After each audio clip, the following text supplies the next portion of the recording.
Saudara Presiden Joko Widodo masih menggodok nama-nama tokoh atau calon anggota panitia seleksi calon pimpinan dan Dewan Pengawas KPK. Istana memastikan anggota yang dipilih adalah tokoh berintegritas yang fokus pada pemberantasan korupsi.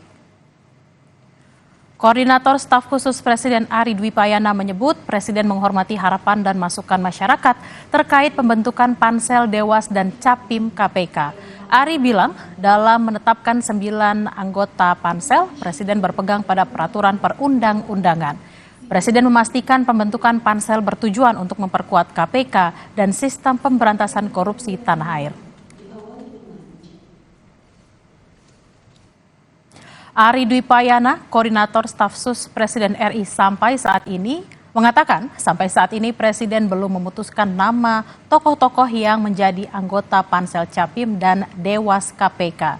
Nama-nama bakal calon Pansel masih dalam proses penggodokan.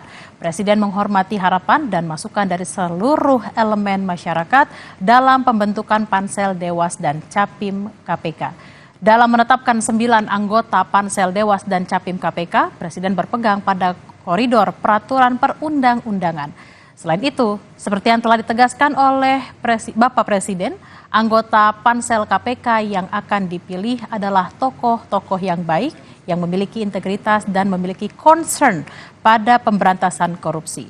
Presiden juga memastikan pembentukan dan penetapan Pansel KPK 2024 adalah untuk memperkuat KPK dan sistem pemberantasan korupsi di Indonesia.